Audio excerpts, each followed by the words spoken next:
I guess we better start with where your career started as a photographer, and what was the trigger that made you think, I want to tell stories through pictures? Yeah, it's interesting because it all revolved around a holiday to Tenerife.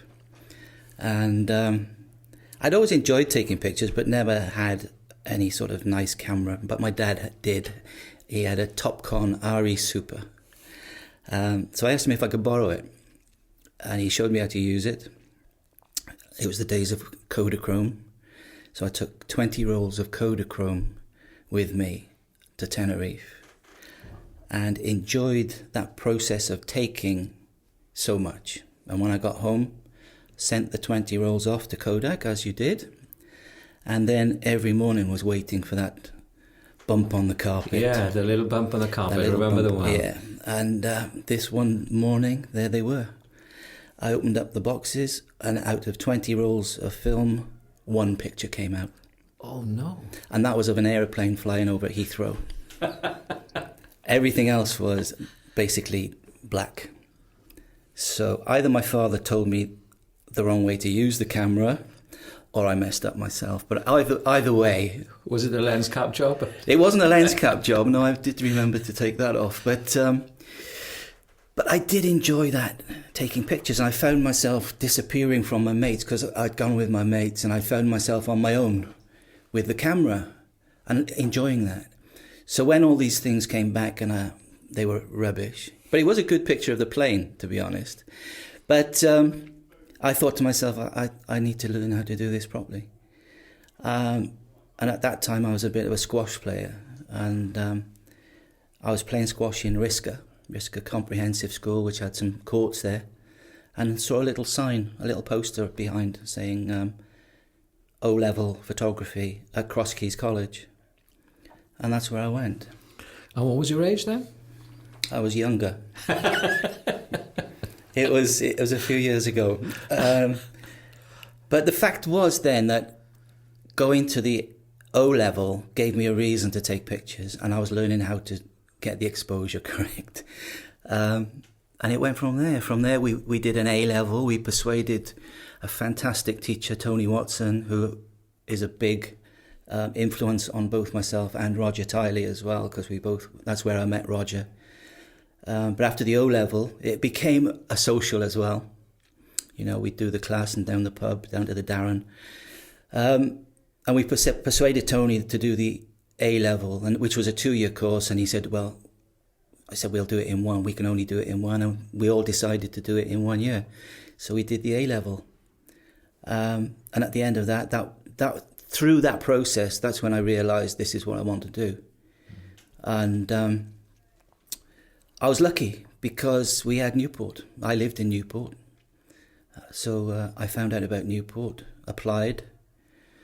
And again, I'm a firm believer of fate, and fate has played such a big part right the way through my career. Something has happened at a particular time. I've met a particular person at a particular time, and I'm thinking, how did that happen?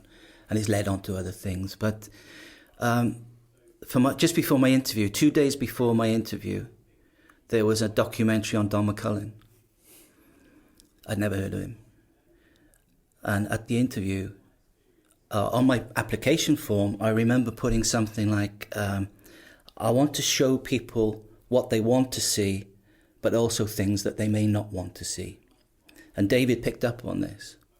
And he said, what do you mean about this saying? Do you know any photographers that work in this particular way? And I said, yeah, Don McCullin. I'd never heard of him before 2 days. So obviously they think that I know Don McCullin. So I'm interested in photography, and I'm interested in documentary photography. So I was one of 14. Those were the days, eh? Those were the days. Mm. Were you developing a style early on through your A-level course? Were you looking at specific sort of work, or what? Yeah, even then it was documentary type work. I was interested in people, and I remember, to go into that. It's another bit of fate, I think, because during the course I was covering the rugby games and I was looking at the fans. And to be honest, they weren't very good. And then I think it was 2 weeks before my interview, I got married. And I went to Paris on honeymoon. I didn't see much of my wife. And I took a set of pictures in Paris that got me into Newport. And what were those pictures of? It was of one of the pictures I remember, fate, was of a tramp. Now, I had never confronted a person to take their picture like this. And I didn't this time either, because I saw this guy going into bins as he was walking along the street. And I thought, I've got to get a picture of him. But I was scared.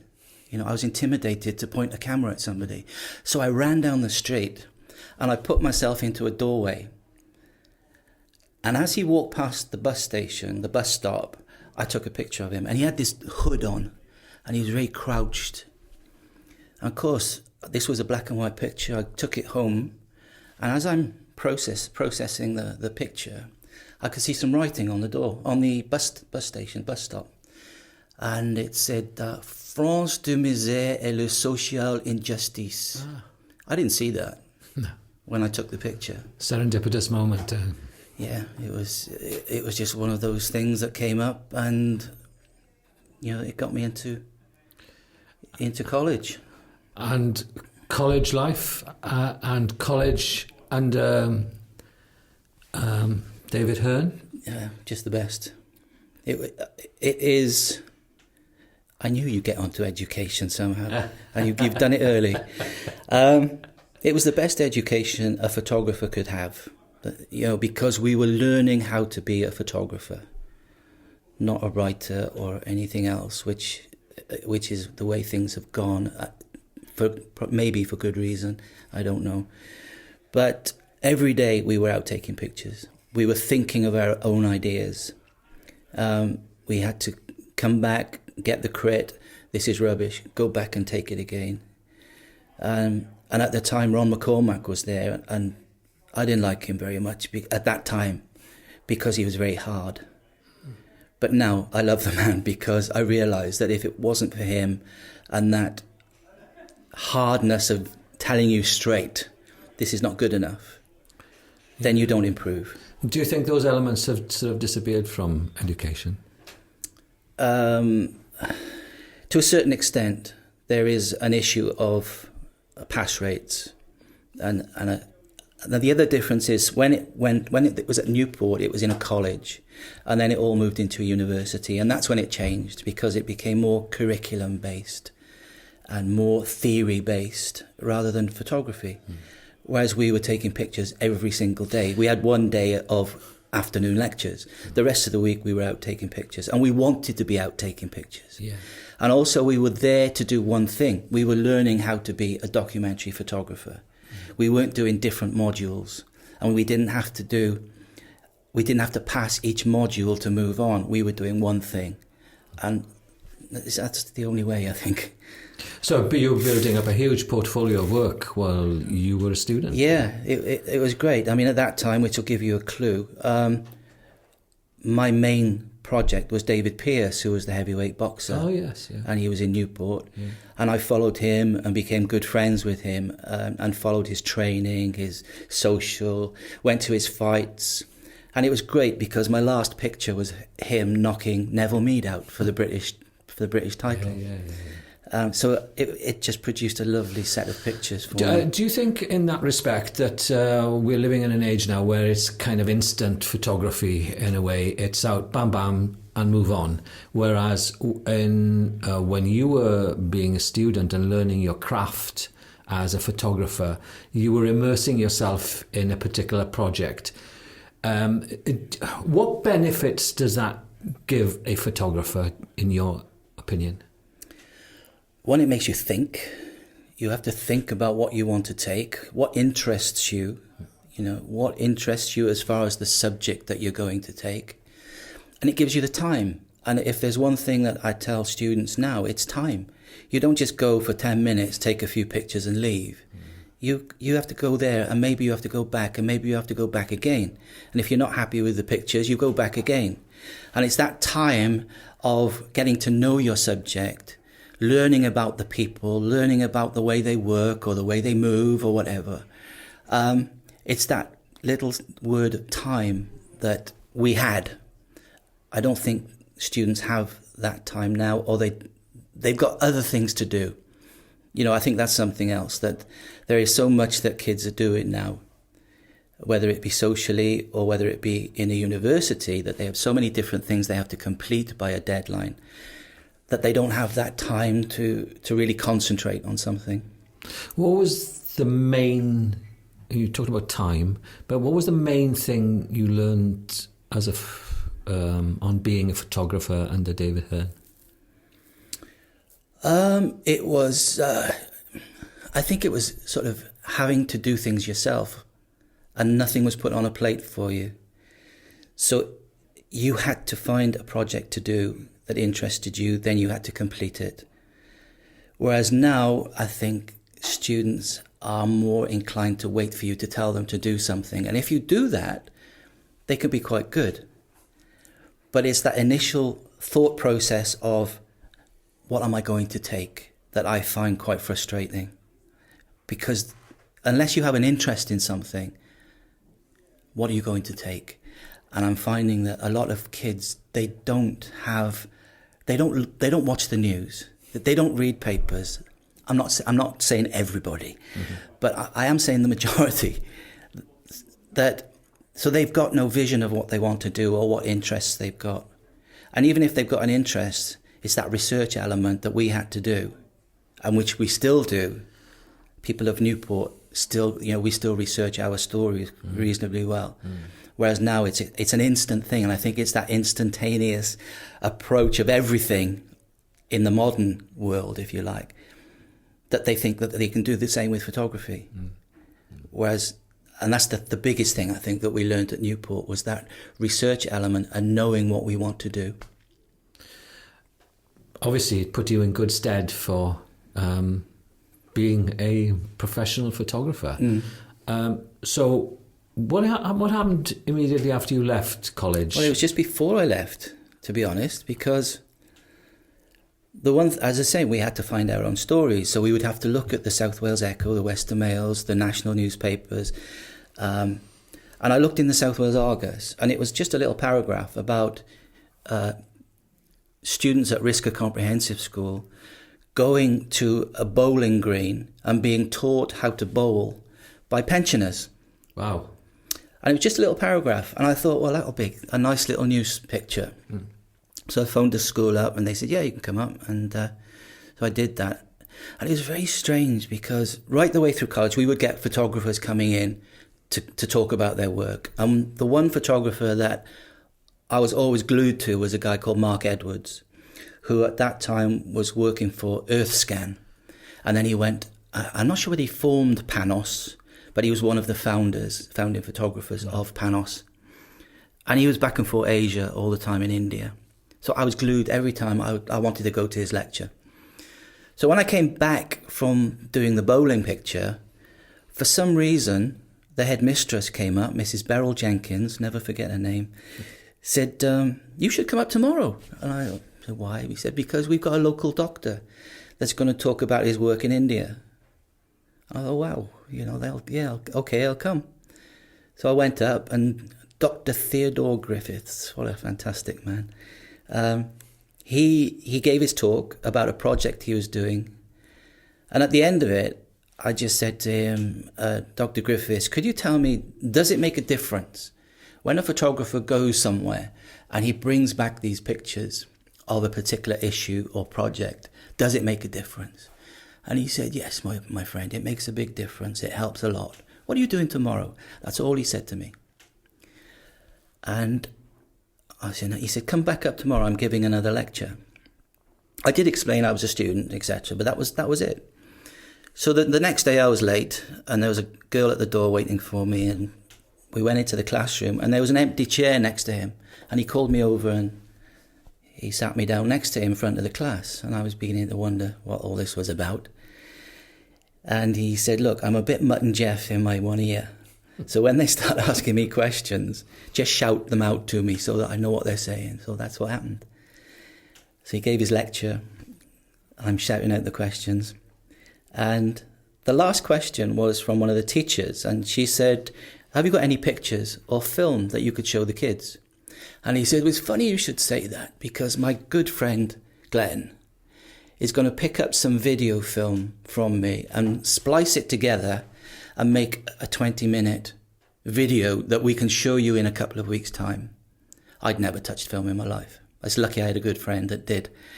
And he said, then Glenn is going to India in September and he's going to photograph the projects for me. Extraordinary. Unbelievable. And I thought to myself, yeah, I'll believe it when I see it. In September, I was on a Scandinavian Airways flight to Calcutta.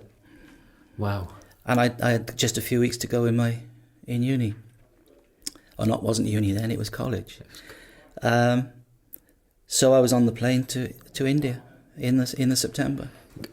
So a wonderful serendipitous thing to happen to anybody, really extraordinary.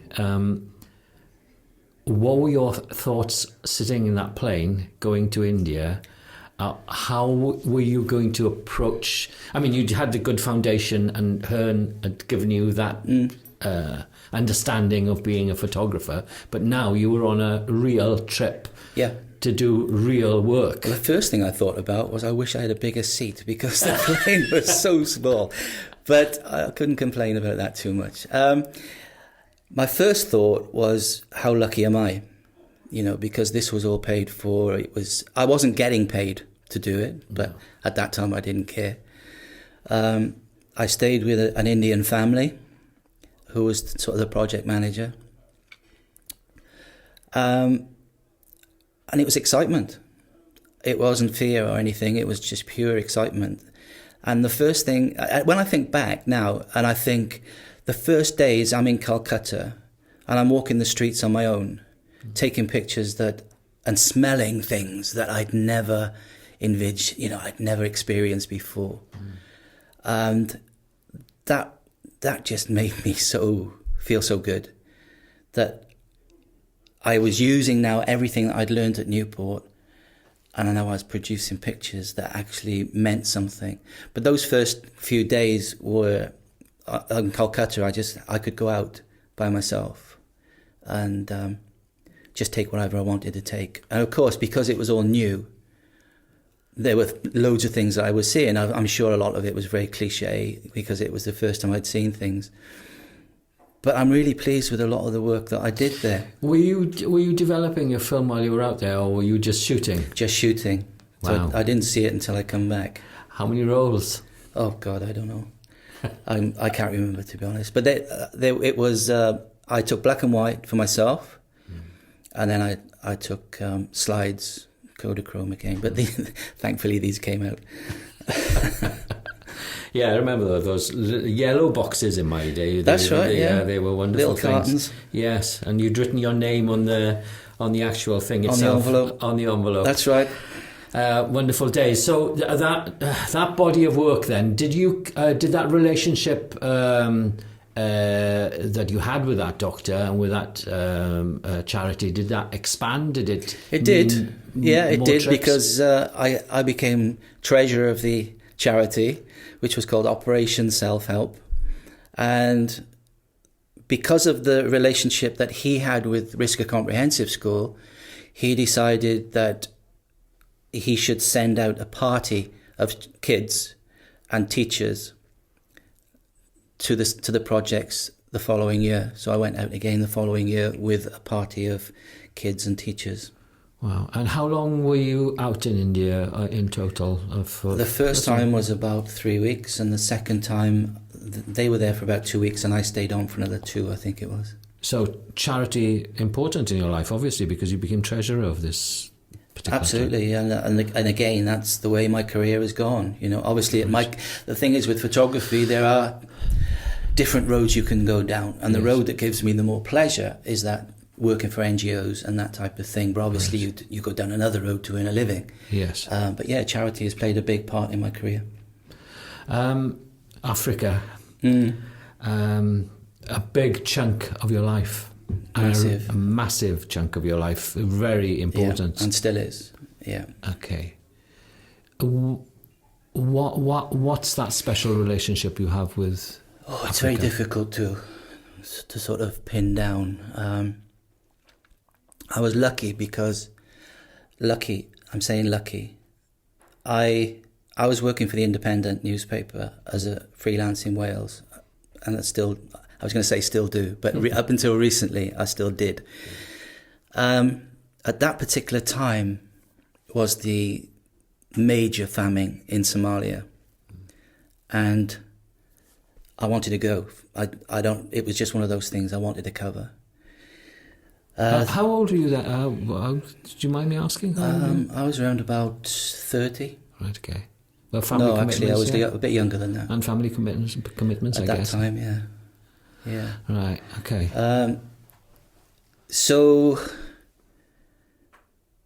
I asked the Independent if I could go, and they said yes. I then had to find a way of getting there. So I phoned Save the Children, and they said yes, they can look after me as long as I take a reporter with me. So I went back to the Independent, and they tried to get a reporter to go, but nobody would go, because at that time it was the most dangerous place in the world. Yes. As number one in the hit parade. And so I went back to Save the Children and explained, and they said, well, we really need you to get a reporter to go. Within 5 minutes, I had a phone call from the Independent saying that one of the sub-editors had volunteered, James Roberts.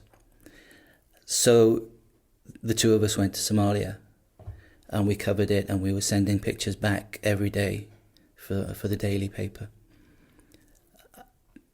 To get to Somalia, we had to stop in Kenya. We had to stop in Nairobi and then get a flight into Somalia. And I don't know why, I just fell in love with the place straight away. The people, the way of life, just everything about it, for some reason, got inside me.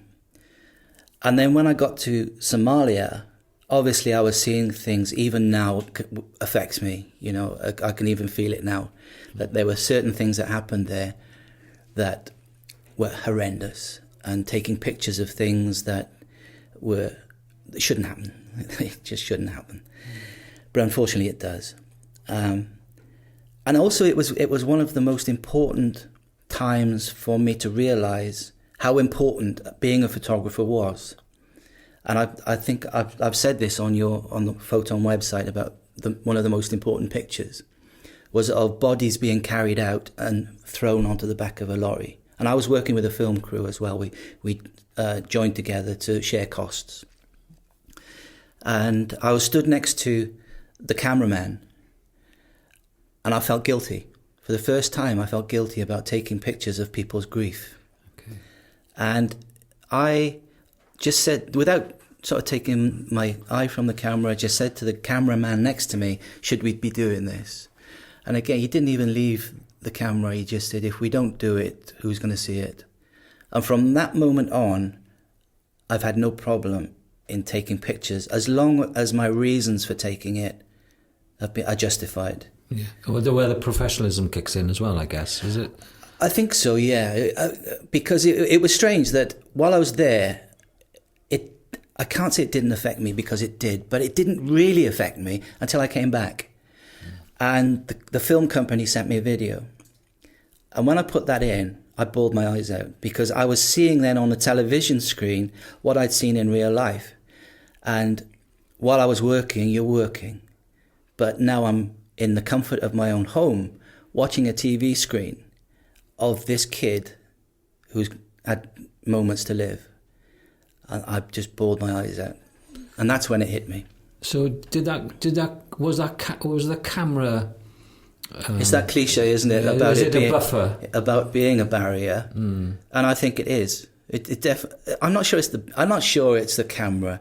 It's your mindset, because you're working and you're concentrating on work. So I'm not saying it's that camera, but it's the way that you're thinking. And it's happened many times. If I've been in a dangerous situation, it's not until after the event I'm thinking, shit, what have I just done? And it is strange how a camera, or concentrating so much on the work that you're doing, how it can affect you.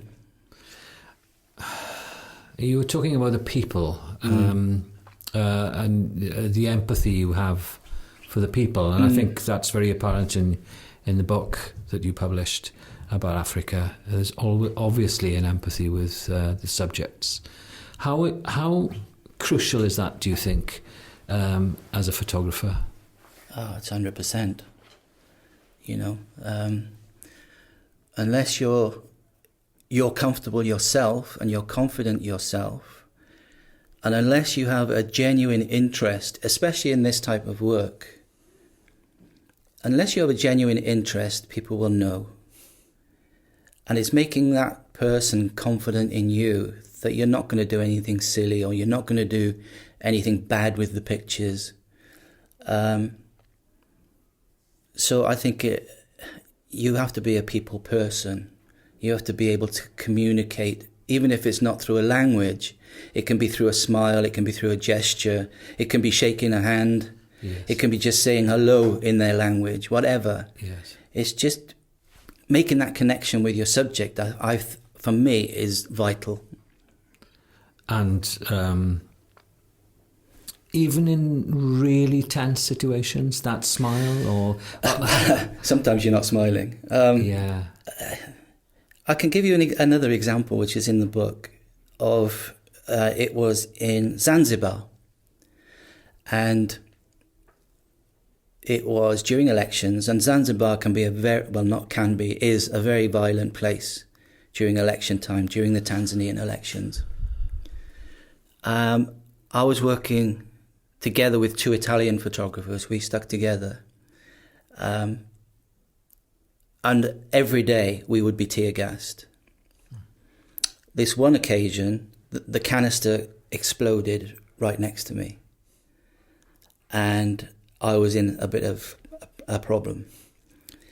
Now, everybody carries a bottle of water. Obviously, we're carrying cameras, but everybody that's in that demonstration or riot or whatever carries water, because as soon as you put water on, it clears the tear gas.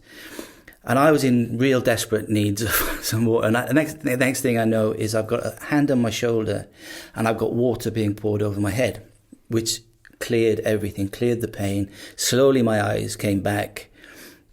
And I opened my eyes and all I could see was a black chest in front of me. And I looked up, and I had tears, flying from my eyes. And this guy, who must have been about 6'6" tall, just looked down at me and he said, "Don't cry, man." And that will live with me forever, because that guy didn't have to help me, but he knew that we were there for a reason that was helping him. So he made the effort to help me, and I will never forget that. I mean, were you working with minders at all? Did you have minders? No. I was just... Oh, in Somalia we did. Right. We did, but they were like 16-year-old kids with AK-47s, so they wouldn't fill you with confidence, really. But not generally, no, I don't. This relationship with Africa is ongoing. Yeah, it's ongoing. I came back 3 weeks ago. Yeah. Where were you 3 weeks ago? I was in Kenya. Is that your favourite country? Oh, no. No. Oh, I shouldn't say it like that, really. No. It's one of my favourites. Right, okay. I was there I was working for a woman that I'd worked for previously for Computer Aid International. She's now left Computer Aid, and she's got involved in another project in a school for the hearing impaired. And she phoned me and asked me if I would go over and help. Because it's a new project, they want to produce a website. They had no pictures, so she phoned me and asked me if I would go over and do all the photography for her and help with some video as well. And it was wonderful. And this is the beauty, isn't it, with photography, that it will put you into these situations. I think doing the things for the book, going to Somalia, it made me realise that I'm never going to be a war photographer, because I didn't really enjoy being shot at. I went to Bosnia and had a bullet fly over my head, and I didn't enjoy it. And I felt that by using my photography to try to help somebody was more me. That was what I wanted to do. So yeah, she asked me to go over, and it put me into this situation of working in a school with hearing impaired kids, and we were there for 4 days, and it was wonderful because photography allowed me to do it, and it was great. You have a track record as a photographer in difficult situations and working with NGOs.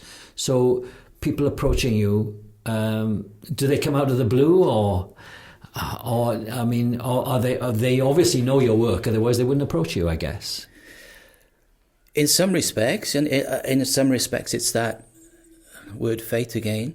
Coming back from Namibia, I'm sat in the worst seat on the plane. A guy sits next to me. We start talking.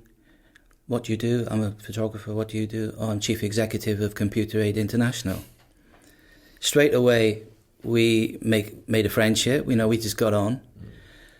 I've travelled all over the world with that guy now. All over Africa, South America. One, because I hope he likes my work. But also, I've built up a relationship with that particular NGO.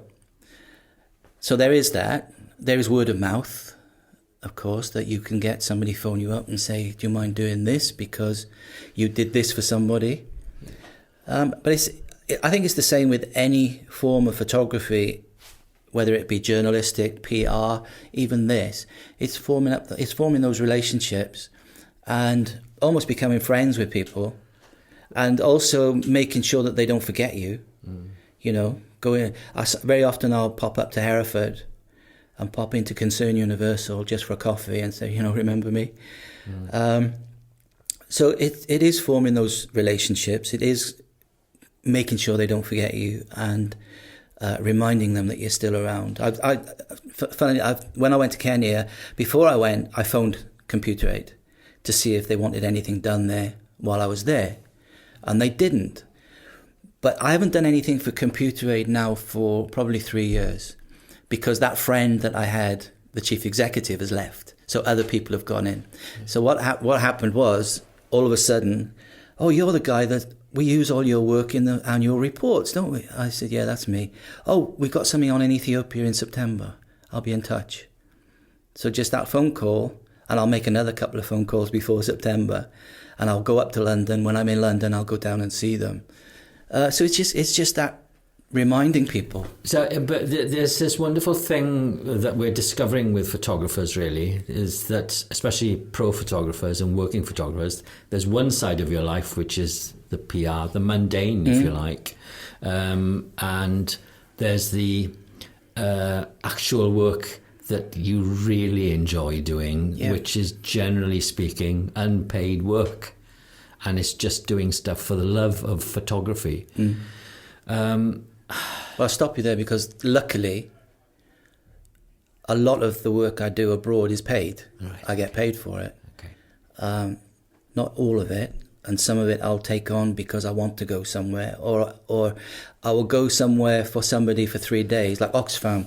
You'll go in for 3 days, then you're out. It's very quick. So I will say, okay, if you don't need the pictures in a hurry, don't book my flight in 3 days' time. Book it in another 8 days.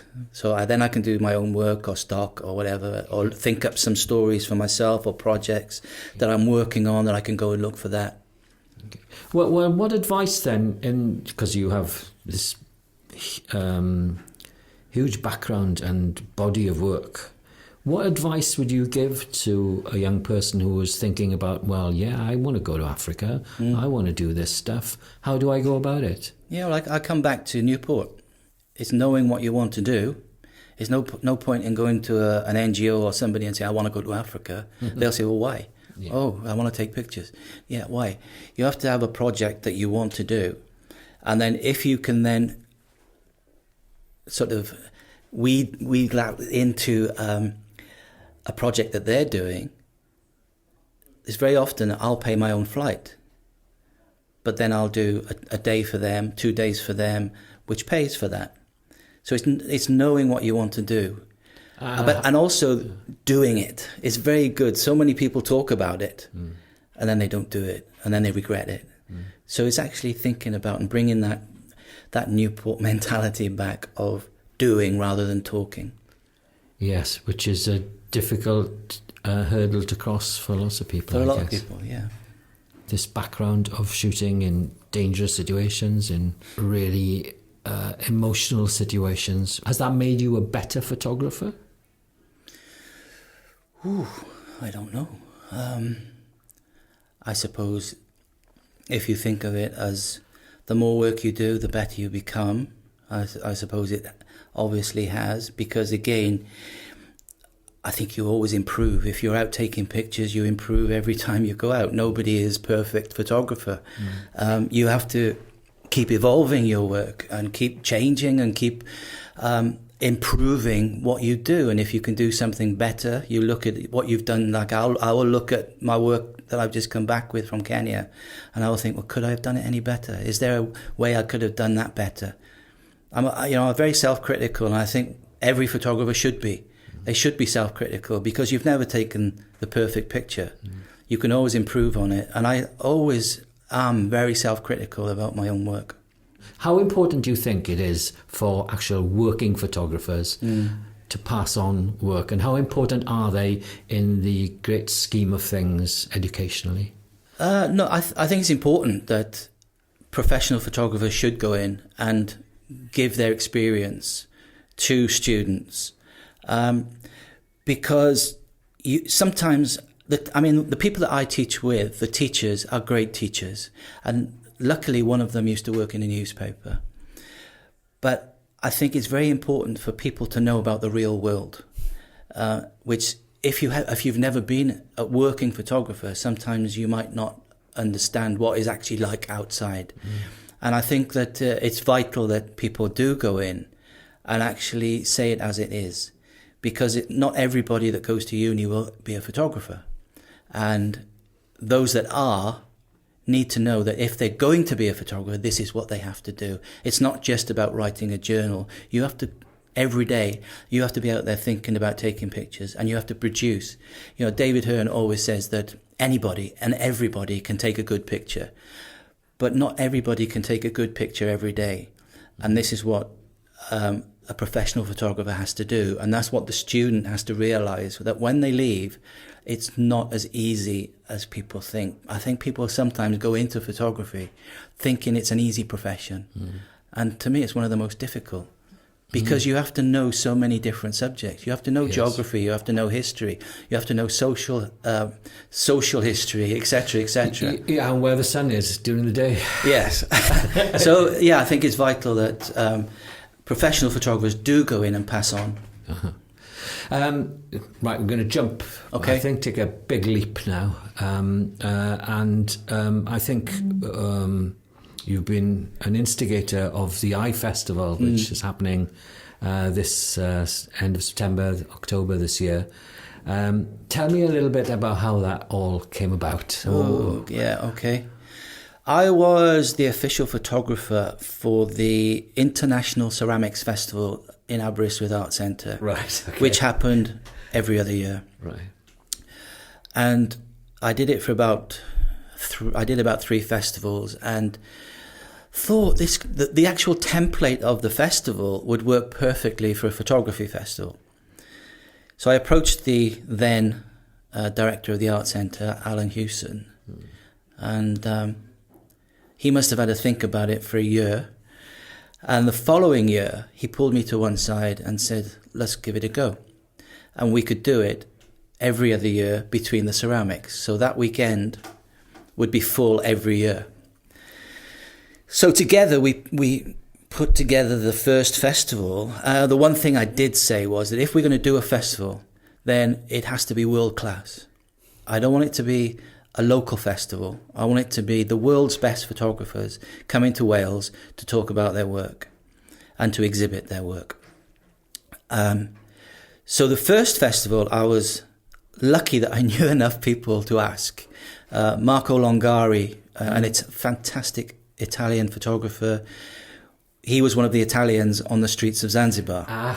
So he's head of pictures in Africa for Associated Press France, AFP. John Downing, I'd interviewed for a radio programme just a couple of months previous. Eamon McCabe, I worked for because he was picture editor of The Guardian and the Observer. So all these people I was phoning up and saying, could you come? And they're all saying yes. So we had a fantastic lineup for the first. And it just worked perfectly. The whole weekend, we had such a good response. Not so much in numbers coming, but we thought, okay, it's the first one. But the comments afterwards saying, this is brilliant. We should do this more. And what year was this? This was 2012. So that sort of made me even more enthusiastic. Obviously, we had more time now because we had 2 years for the next one, 2014. And again, we had some brilliant speakers there. And the only disappointing fact was that we didn't get the numbers that I was expecting as far as bums on seats.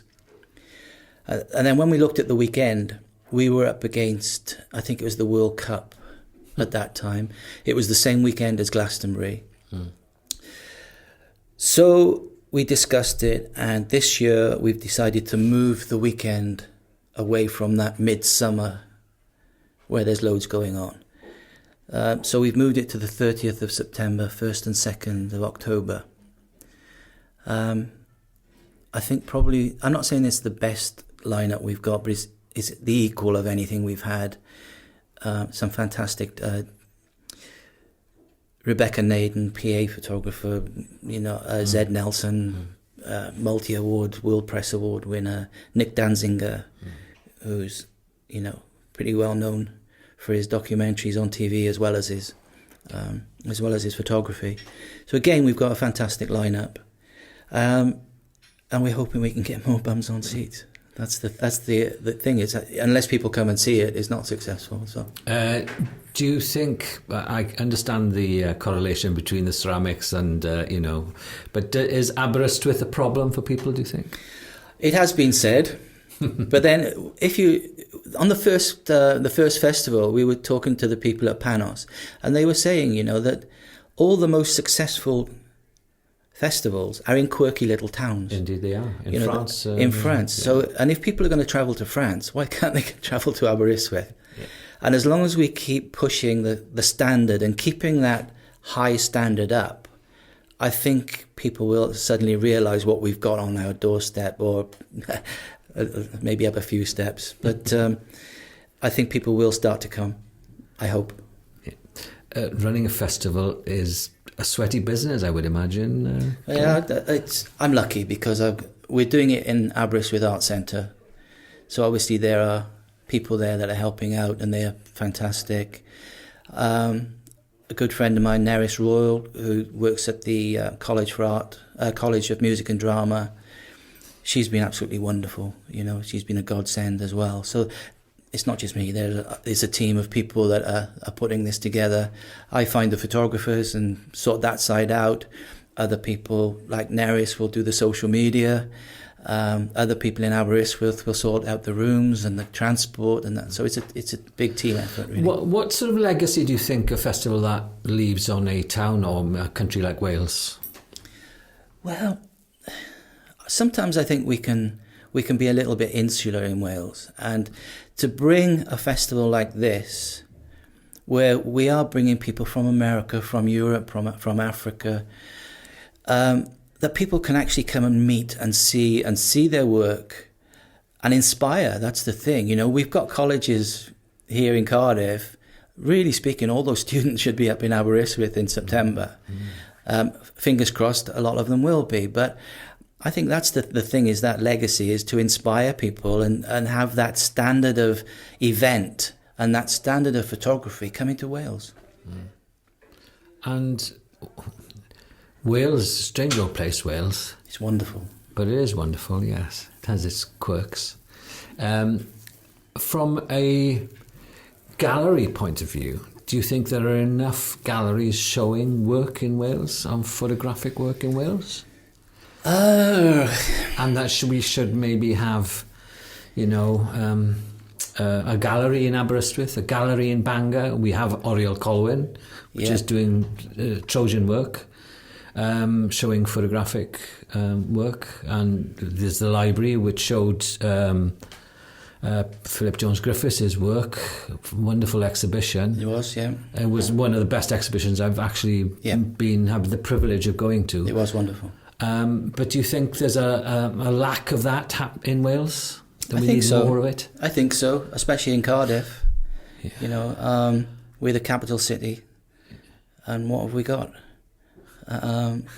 Hopefully there will be a gallery in the museum now, which I think David is pushing for. So hopefully there will be a permanent photography gallery there, fingers crossed. And then we've got Penarth. And, yes, but as a town centre, we haven't got anything at the moment, and I think that's a disgrace. When you think of we're twinned with Baltimore, and if you think of Baltimore, I've never been there, but what I gather, they've got 6-8 galleries in Baltimore just purely for photography. So do you think there needs? I mean, pop-up galleries are kind of in vogue these days, but we need something more substantial. Absolutely, pop-up galleries are great. And it will put people's work on a wall for a limited time. But you need somewhere where people know there's going to be an exhibition and look for it or be told about it. Very often there are exhibitions in Cardiff now that I have no idea about, and also an exhibition that is showing work that people can relate to. Yeah. I find that there is a fashion now of photography that I just don't understand. The conceptual nature of... Yeah, and who do we take pictures for? I mean, as far as I'm concerned, I'm taking pictures for Joe Blogs. I couldn't care less what another photographer thinks of my work. If they like it, great. But if they don't like it, I don't care. But if I can get a reaction from somebody in the street that can go and look at it and learn something from it, and I can raise awareness of a problem or make people smile or make people cry, whichever, that's why I take pictures. I don't take pictures for highbrow. I take pictures for people and I want people to understand what I take. Yeah, so there's this differentiation between fine art. People call things fine art photography, and I always find that a difficult concept because it's just photography for me. Do you differentiate like that? Or? It is just photography, yes. Same as wedding photography is just wedding photography is photography. Yeah. But I think you have to differentiate as far as the understanding of what you're looking at. Yeah. And what I really hate is when I have to read an A4 piece of paper to try to understand what I'm looking at. And then I still don't understand it. And I'm thinking then, why did that photographer take it? What is his purpose of taking something that nobody understands or very few? And then other people will come and say how wonderful it is. So there must be a market for it. And there are people that enjoy looking at that type of work.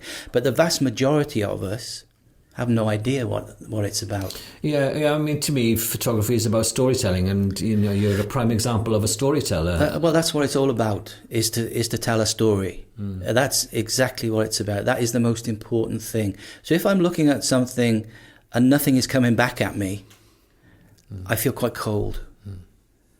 Now, that's me. That's my point of view. Yeah. There is somebody who could be next to me looking at the same picture and saying how fantastic it is. We all look at things in different ways. That's just my opinion. But I would prefer... I'll give you an example. I can remember going to an exhibition. I had a small exhibition in the Assembly. And it was a picture taken in Sierra Leone of a young guy who'd stepped on a mine, lost it at the bottom of his leg. Oh, it's wonderful. It's in there. Yeah. And he's leaning on the wall, and he's looking at kids playing. And I'm very much a people watcher. And so I was there and I was watching people walking around looking at the pictures. And I saw one guy stand in front of this picture and all he did was shake his head. And that meant so much to me because it connected to him. There was an emotion from the picture and it said something to him. Yeah. So that meant so much to me that had happened. If I'm looking at a picture and it doesn't give me anything and I just walk away and it doesn't leave anything with me, that's when I start to wonder why. I'm going to jump back a little bit. Okay. David Hurn, I guess, has seen your work. What does David think about your work now?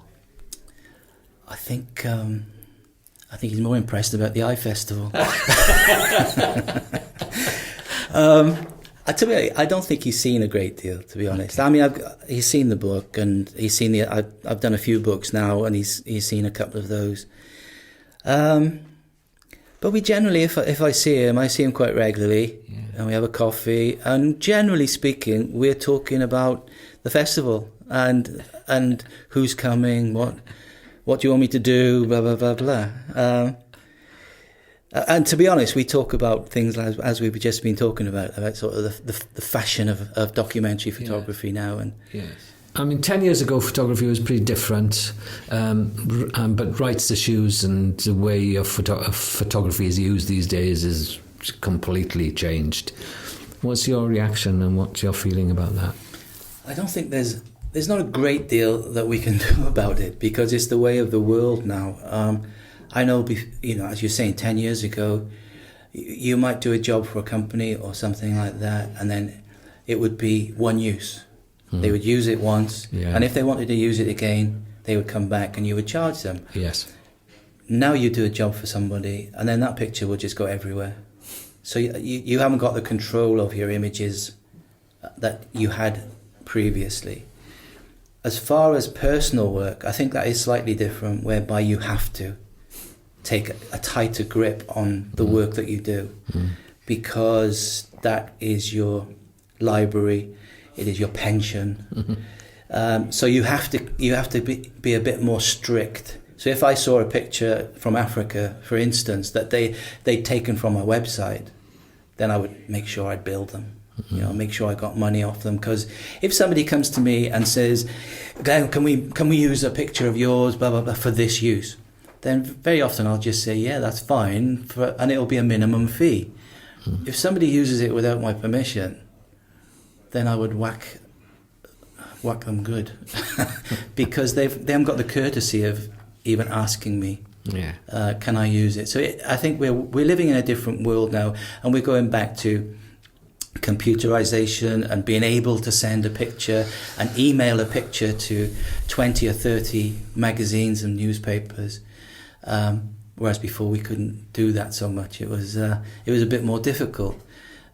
So as far as my ching work is concerned, I've got a much less stricter attitude towards that, because I know it's the way of the world and it will go out there.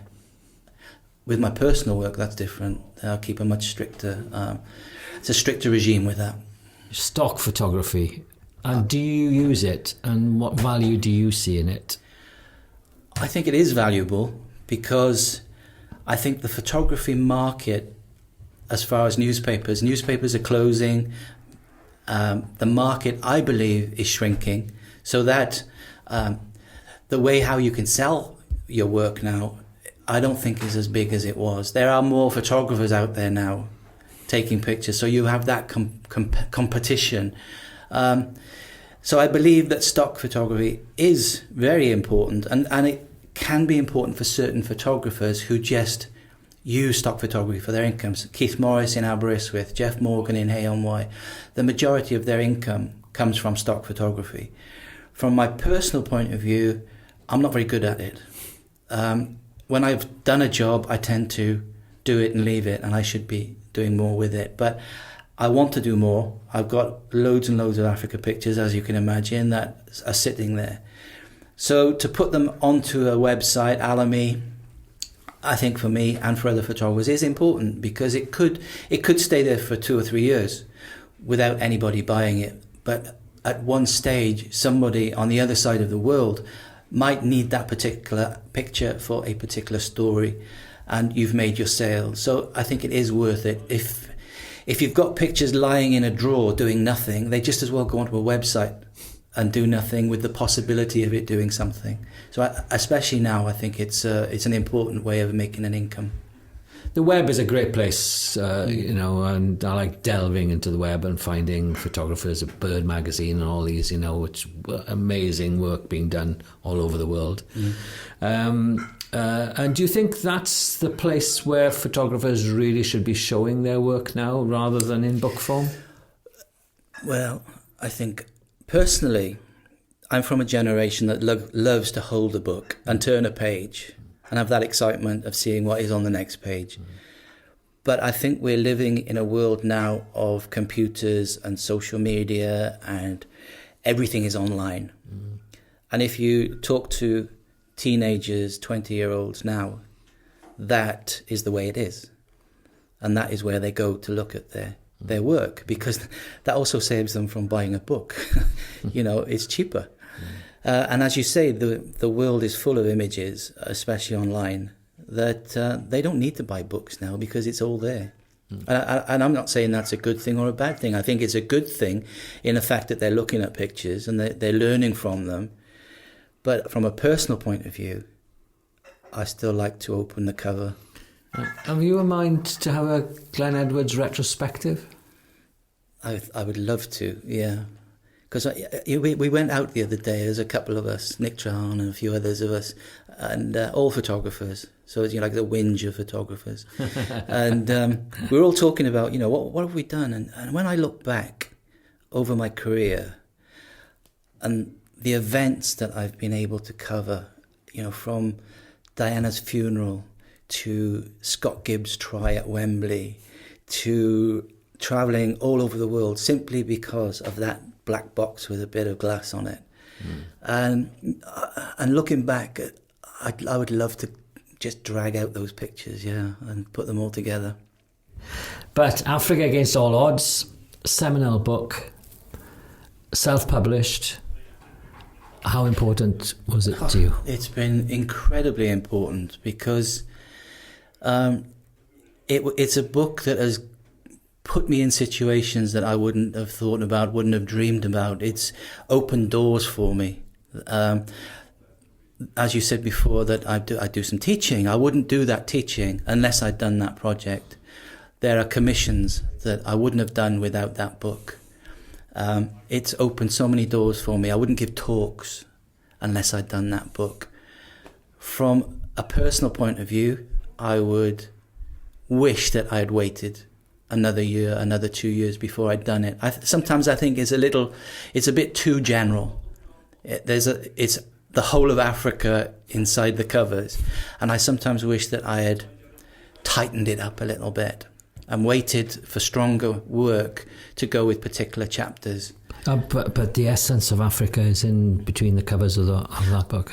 I'm proud of it, and the one thing I am proud of is if I show African friends, they will say, "Oh, this is home," and I like that. But sometimes I think it's a bit too general. But having said that, I wouldn't be here now unless I'd done that book. And we look forward to the retrospective. You'll be first on the list. Thank you, Glenn. Thanks a lot.